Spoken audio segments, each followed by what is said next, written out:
sobre eso quería explicarle como a qué es lo que me refiero específicamente con el cuento del tío en política.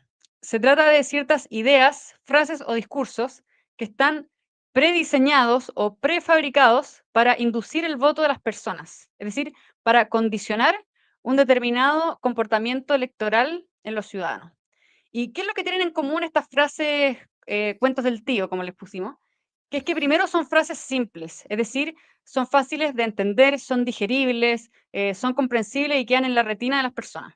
Segundo, que son frases categóricas, es decir, que no aceptan matices, que son blanco o negro, que no aceptan otras dobles lecturas o dobles interpretaciones. Tercero, que son frases estratégicas que obedecen a intereses o a razones políticas, o sea, tienen una intencionalidad detrás. Cuarto, que son frases tribales que apelan a la emocionalidad, al sentimiento de pertenencia del grupo, de la masa, con un pensamiento crítico. Pero todas estas frases del cuento del tío, para que esté alerta y no caiga en estas estafas, apelan a una falsa disyuntiva o falsos escenarios presentados como verdades absolutas. Y aquí es cuando nos acorralan y es muy importante estar atentos. Por ejemplo, voy a poner algunas imágenes que se me vienen a la cabeza a propósito de cuentos del tío en política. Fue cuento del tío cuando durante el segundo proceso constitucional nos dijeron que si votamos en contra éramos comunistas. Fue cuento del tío cuando ahora nos están diciendo que con Kast, si es que sale electo, el ambiente se va a polarizar. Es cuento del tío cuando a raíz del 18 de octubre nos dijeron que el problema de Chile era la Constitución y que por lo tanto la gran salvación era cambiar la Constitución y que Chile quería una buena y nueva Constitución. Fue cuento del tío también cuando después de 2 procesos constitucionales fallidos, los políticos, la clase política en general, sacó una gran conclusión de que Chile finalmente rechazó los extremos, el texto de extrema izquierda y el texto de extrema derecha. Y toda esta frase del cuento del tío al final, lo que hacen los políticos es, una vez aplicadas e instaladas, un proceso de revisión de cuán exitosas fueron estas estafas, un diagnóstico de cuánto incidieron en el comportamiento de las personas, qué repercusiones tuvieron y cuánto lograron instalarse como en el imaginario social. Y aquí, Ricky, lo que suele pasar es que los políticos, independientemente de lo que pase, cómo se van dando los acontecimientos, siempre tratan de ajustar la realidad a su propia interpretación de lo que pasó para justificar y legitimar sus propios cuentos del tío. Porque al final del día, el gran objetivo que hay detrás de esto es tratar de mostrarse como dueños de la verdad y el que finalmente los autores de los cuentos del tío siempre tienen la razón. Así que ahora vamos a ver ciertos casos en cómo operan los cuentos del tío y cómo evitar caer en estos engaños.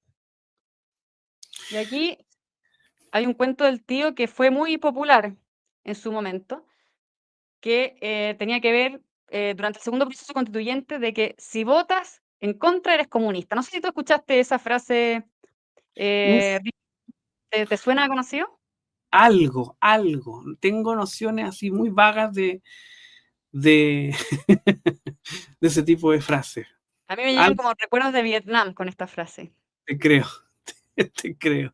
Hasta el día de hoy yo creo que todavía están algunos discutiendo si es que hubieron en el texto constitucional número 2 los derechos indígenas en el Derechos texto. colectivos indígenas. Exacto. Y que siguen, es que esa es la otra. Se explicó muchas veces que, por ejemplo, en ese punto, el hecho de que no se mencionaran esos derechos, sino que solo se consagraran y se reconocieran esos derechos a nivel constitucional, te abre la puerta, aunque no los nombren. Porque uno después hace la pregunta, el legislador tenía que hacer la pregunta, ¿cuáles son esos derechos que se reconocen en esta constitución? Porque por algo están ahí.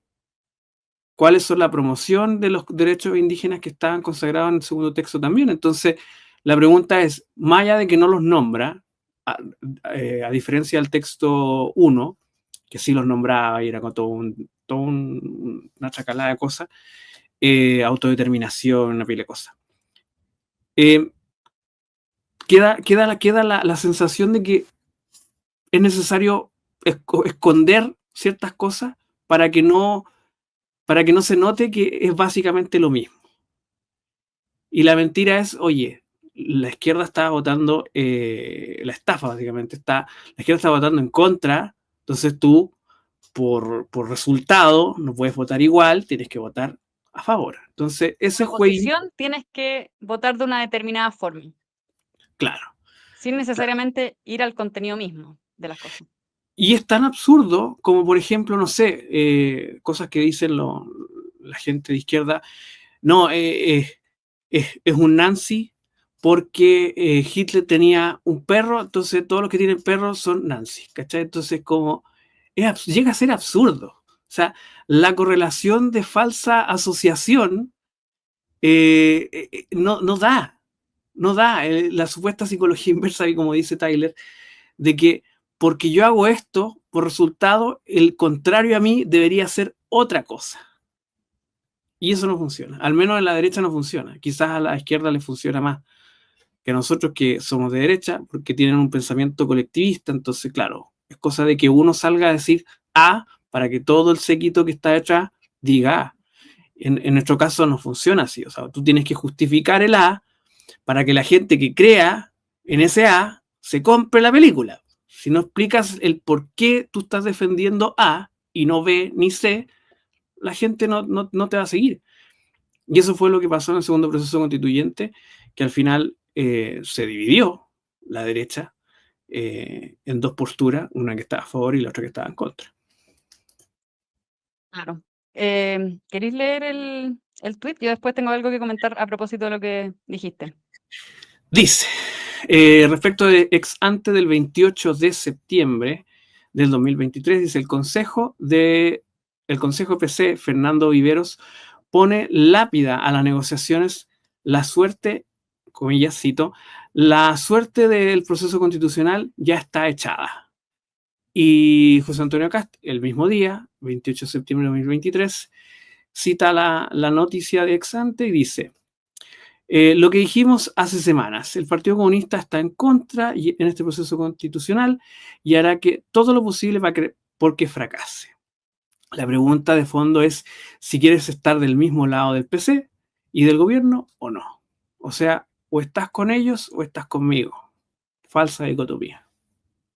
Oye, más allá de lo que podemos opinar sobre la frase en sí, este argumento de si votas en contra eres comunista, un poco estás con nosotros o estás contra nosotros, eh, es un argumento muy reduccionista, bastante simplón, sin mayor contenido, pero que al mismo tiempo fue una estrategia comunicacional súper efectiva. O sea, mucha gente se compró esto y la estrategia estaba puesta en ponerte la etiqueta, encasillarte de una determinada manera de comunista sin razón, porque esa era la forma que había para desviar la atención, el foco del debate en el contenido mismo y catalogarte, encasillarte y anularte del debate. O sea, ¿qué podías hacer frente a eso cuando te encasillaban de comunista y ahí quedabas? O sea, quedabas en nada y podías explicarle el contenido de la propuesta, enumerarle el artículo 1, 2, 3, 4, hacerle el símil incluso